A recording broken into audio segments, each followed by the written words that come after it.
না, এটা কোনো সিনেমার সেট নয়, এটা আস্ত একটা শহর। যেমন শহর দেখলে আমাদের দীর্ঘশ্বাস পড়ে, আহা এমন জায়গায় যদি থাকতে পারতাম, ঠিক তেমন একটা শহর লিথুয়ানিয়ার রাজধানী ভিলনিয়াস। জীবনযাত্রার মানে ইউরোপের দ্বিতীয় অন্যতম এই শহর, দূষণ নেই বললেই চলে। সেখানেই 2011 সালে ঘটেছিল এক মারাত্মক কাণ্ড।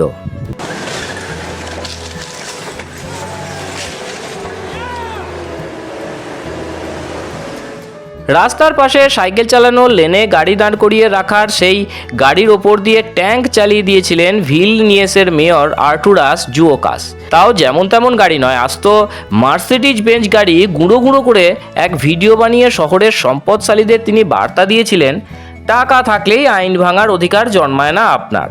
এরপর থেকে যে রাস্তার পাশে সাইকেল লেন আটকে গাড়ি রাখবে তার গাড়িরও একই পরিণতি হবে। আসলে তিনি চেয়েছিলেন শহরের মানুষ গাড়ি ছেড়ে সাইকেল ব্যবহার করুক, তাতে দূষণ আরও কমবে। কাট টু কলকাতা। ক্ষমতায় এসেই রাজ্যে বিনিয়োগ আনতে পশ্চিমবঙ্গের শহরগুলিকে সুশৃঙ্খল ও দখলমুক্ত করতে তৎপর হয়েছে শুভেন্দু অধিকারী সরকার। রাস্তার পাশ থেকে অবৈধ দখলদার উচ্ছেদ করে পথচারীদের চলাচলের ব্যবস্থা করছে তারা। কিন্তু তাকে হাতিয়ার করেই নিজেদের রাজনৈতিক প্রাসঙ্গিকতা ফিরে পাওয়ার লড়াইয়ে নেমেছে কিছু রাজনৈতিক শক্তি। যেমনটা শনিবার হলো রাজ্যের পুর ও নগরোন্নয়ন মন্ত্রী অগ্নিমিত্রা পালের সঙ্গে। রাস্তা দখল করে বসবাসের বিরোধিতা করায় তাকে দানব প্রতিপন্ন করতে সোশ্যাল মিডিয়ায় উঠে পড়ে লেগেছে একদল। তাদের সঙ্গে পোঁ ধরেছে সংবাদ মাধ্যমের একাংশ। আসুন প্রথমে দেখে নিই ঠিক কী হয়েছিল শনিবার দুপুরে, যে জন্য অগ্নিমিত্রা পালের বিরুদ্ধে শিশুর মুখের দুধ কেড়ে নেওয়ার অভিযোগ উঠেছে।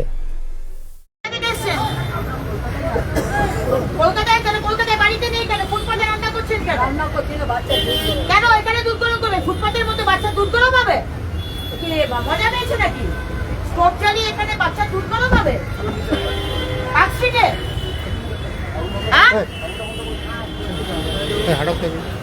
কোথায় থাকেন আপনারা? এগুলো কি কি এগুলো? কি হচ্ছে? কি নতুন হয়েছে নাকি? নতুন কেমন লাগবে? কি হচ্ছে? সংসার পাতা হয়েছে নাকি? সংসার পাতার জায়গা? কি হচ্ছে? আপনাকে কে অধিকার দিয়েছে এখানে বাড়ি বানানোর, সংসার পাতার? আপনারা কোথা থেকে এসছেন? বাড়ি কোথায়? বাড়ি কোথায়? হ্যাঁ, এখানে এসছেন কেন? হ্যাঁ,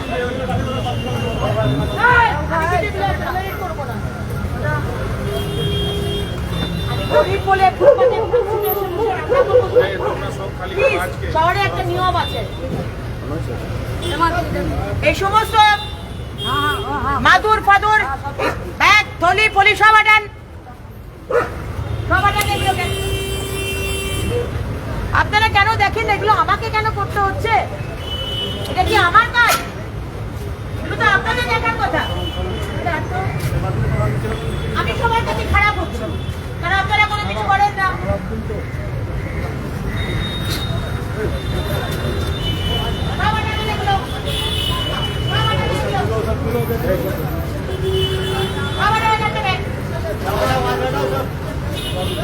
ফুটপাত দখল করে চলছে বসবাস এবং ফুটপাতে অর্ধেক খাবার জিনিস তৈরি করা হচ্ছে এবং আগুন জ্বালানো হচ্ছে। ফুটপাতে বেআইনিভাবে আগুন জ্বালিয়ে রান্না করা হচ্ছে। এখানে যারা সাধারণ মানুষ যাদের যাতায়াত করেন এই রাস্তা দিয়ে তাদের কাছে পেপারশেপ করুন। আপনি পেপারশেপ করুন। এইভাবে অবৈধভাবে ফুটপাত দখল করে রয়েছে।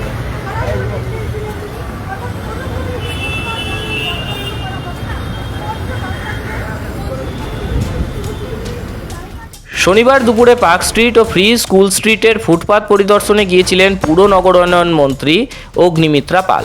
রাজ্যের পুর ও নগর উন্নয়ন মন্ত্রী হিসাবে পথচারীর ফুটপাতে পথচারীর অধিকার ফিরিয়ে দিতে গিয়ে তিনি কোন ভুল কাজ করেছেন বলুন? পরিদর্শনের সময় ফ্রি স্কুল স্ট্রিটে করোনারি ম্যানসনের উল্টো দিকের ফুটপাতে তিনি দেখতে পান কেরোসিনের স্টোভ জ্বালিয়ে বিশাল একটি বাসনে কিছু রান্না করা হচ্ছে। কাছে যেতেই সেখানে হাজির হন এক বৃদ্ধা। তাকে অগ্নিমিত্র প্রশ্ন করেন, রাস্তায় স্টোভ জ্বালিয়ে রান্না করা হচ্ছে কেন? জবাবে বৃদ্ধা জানান বাচ্চার দুধ গরম করা হচ্ছে। আচ্ছা, এবারে বলুন, এরকম বিশাল পাত্রে কতটা দুধ থাকতে পারে? একটি 6 মাসের শিশু কতদিনে এই দুধ খেতে পারে? আপনি কখনো আপনার 6 মাসের শিশুর জন্য এরকম বিশাল পাত্রে দুধ গরম করেছেন কখনো? শিশুর জন্য ফুটপাতে দুধ গরম হচ্ছে, অথচ ন্যূনতম পাত্রটি ঢাকা দেওয়ার দরকার মনে করেননি তার ঠাকুমা।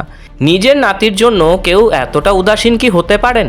নাকি ওই পাত্রে কোনো চায়ের দোকানে দুধ গরম হচ্ছিল? ভিডিওতে আরও শোনা যায় বৃদ্ধা বলছেন তার বাড়ি ধাপায়। প্রশ্ন হলো, ধাপা থেকে ফ্রি স্কুল স্ট্রিটের দূরত্ব কত? কেন বাড়ি ছেড়ে ফুটপাতে থাকছেন তিনি? এই ভিডিও সোশ্যাল মিডিয়ায় ভাইরাল হতেই রাজনীতির রুটি সেঁকতে সেখানে হাজির হয়ে যান বিভিন্ন রাজনৈতিক দলের নেতারা। সোশ্যাল মিডিয়ায় পরিকল্পিতভাবে নিন্দা ছড়িয়ে অগ্নিমিত্রা পালকে অপদস্থ করার চেষ্টা শুরু হয়। এরপরই উঠে আসে কয়েকটি তথ্য। সূত্রের খবর, ভিডিওয় যে মহিলাকে দেখা যাচ্ছে তার 2 সন্তান, এক ছেলে এবং এক মেয়ে। ছেলে ওই ফুটপাতের উল্টো দিকেই করোনারি ম্যানশনে একটি অফিসে কাজ করত। চুরির অভিযোগে তাকে কাজ থেকে বরখাস্ত করা হয়। এরপর কোনো কারণে তার মৃত্যু হয়। এর থেকেও ভয়ঙ্কর ঘটনা হলো, বৃদ্ধা আসলে পাঞ্জাবি। তিনি এক মুসলিমকে বিয়ে করেন, পরে স্বামী তাকে ত্যাগ করলে 2 সন্তানকে নিয়ে ঠিকানা হয় ফুটপাতে। আর যেমন তেমন লোক নন, একথা কে জানিয়েছেন একবার দেখুন। মহিলা যা বলছেন, উনি পাঞ্জাব থেকে এসছেন। এই ভদ্রমহিলা উনি যা বলছেন, উনি পাঞ্জাব থেকে এসছেন, একজনকে বিয়ে করে এসছিলেন, তারপর সে ওনাকে ছেড়ে চলে গেছে। এক ছেলে আর 2 বাচ্চা ওনার। ছেলেটি মারা গেছে, ছেলে মারা গেছে। এবার উনি তারপর 2 মেয়েকে নিয়ে এখানে থাকেন। মেয়েরও বিয়ের চেষ্টা করেছিলেন, তাকেও ছেড়ে দিয়েছে। ফলে ফুটপাত ছাড়া মহিলার থাকার জায়গা নেই। উনি হিন্দু ঘরের, বিয়ে করেছেন মুসলিম ধর্মে, কিন্তু ধর্মে কি এসে যায়। Park street free school street চত্বরে বোতল কুড়িয়ে জীবিকা নির্বাহ করেন তিনি। শনিবারের ঘটনা নিয়ে বিস্তারিত বিবৃতি দিয়েছেন অগ্নিমিত্রা পাল। ফ্রি স্কুল স্ট্রিটের মতো একটা বিজি রাস্তা, সমানে যেখানে গাড়ি যাচ্ছে, দুপুর 2টোর সময় রাস্তার পাশেই, খুব উঁচু ফুটপাত নয়, রাস্তার সাথে অলমোস্ট একই লেভেলের একটা ফুটপাত, হয়তো 10 ইঞ্চি উঁচু, একটা 6 মাসের বাচ্চা হামাগুড়ি দিচ্ছে। তার আশেপাশে খুব একটা অভিভাবক কেউ ছিল না, বাচ্চা একাই হামাগুড়ি দিচ্ছে। দূরে দূরে তার মা আর ঠাকুমা। আর যদি অ্যাক্সিডেন্ট হয়, কে দায় নেবে? মাননীয় মুখ্যমন্ত্রী, না আপনারা, না সরকার? আজকে ওই ফুটপাতের মধ্যে কেরোসিন স্টোভে 1 গামলা দুধ জাল দেওয়া হচ্ছে। 1 গামলা দুধ ওই 6 মাসে বাচ্চা খাবে? আর স্টোভে আগুন জ্বালিয়ে যে রাস্তা দিয়ে, যে ফুটপাত দিয়ে অনবরত লোক যাচ্ছে, ছোট বাচ্চারা স্কুল থেকে যাচ্ছে, যে কোনো সময় অ্যাক্সিডেন্ট হবে।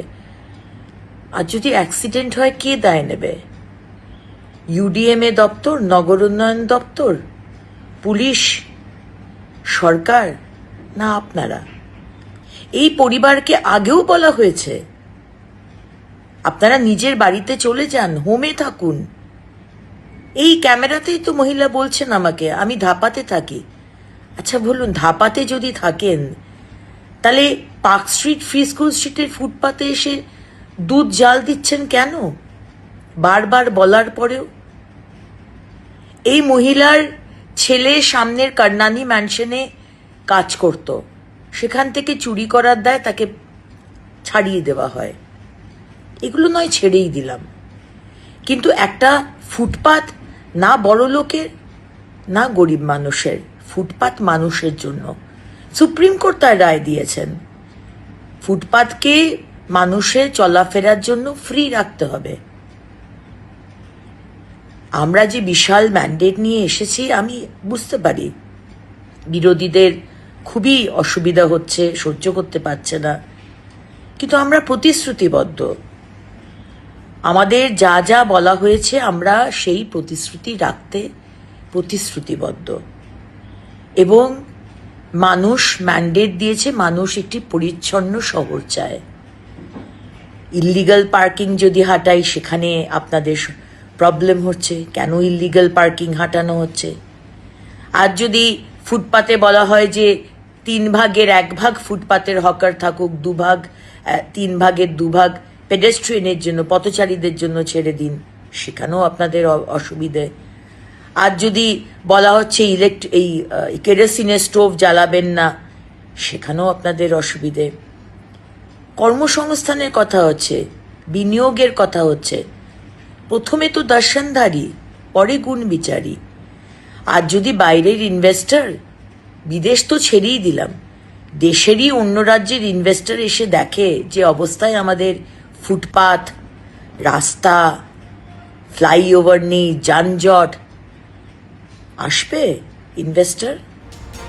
কলকাতা শহরের মুখ হলো এই park street, free school street চত্বর। কোনো কাজে কলকাতায় আসা বিদেশিরা থাকেন এই এলাকায়। এই এলাকার পাশেই রয়েছে একাধিক দেশের উপদূতাবাস। সেই জায়গায় কেউ ফুটপাত দখল করে সংসার পেতে বসলে গোটা বিশ্বের কাছে আমাদের শহর সম্পর্কে কী বার্তা যায় বলুন তো? শুধু তাই নয়, প্রশ্ন ওঠে যে মা রাস্তায় সন্তানের দুধ গরম করেন, তিনি সন্তানকে মলমূত্র ত্যাগ করান কোথায়? ফুটপাতের ওপর যেখানে শিশুটি হামাগুড়ি দিচ্ছিল তার থেকে কয়েক মিটার দূরে চলছিল গাড়ি। কোনোভাবে শিশুটি দুর্ঘটনাগ্রস্ত হলে তার দায় নিত কে? কিন্তু এইসব প্রশ্ন তুললেই আপনি গরিবের শত্রু। আসলে নিজেদের নৈরাজ্য চালিয়ে যাওয়ার জন্য বামেদের এটা পুরনো কৌশল। যে কোনো লড়াইয়ে কাপুরুষের মতো মহিলা ও শিশুদের সামনে এগিয়ে দাও, তাদের দিয়ে মানুষের মনে সমবেদনা তৈরি করে অরাজকতার সাম্রাজ্য প্রতিষ্ঠা করো, যেখানে শ্রমের মূল্যের বদলে মূল্য পায় আনুগত্য, যেখানে মানুষকে মর্যাদাপূর্ণ জীবন দেওয়ার পরিবর্তে ফুটপাতকেই তার বাসস্থানের অধিকার বলে প্রতিষ্ঠিত করার চেষ্টা চলে।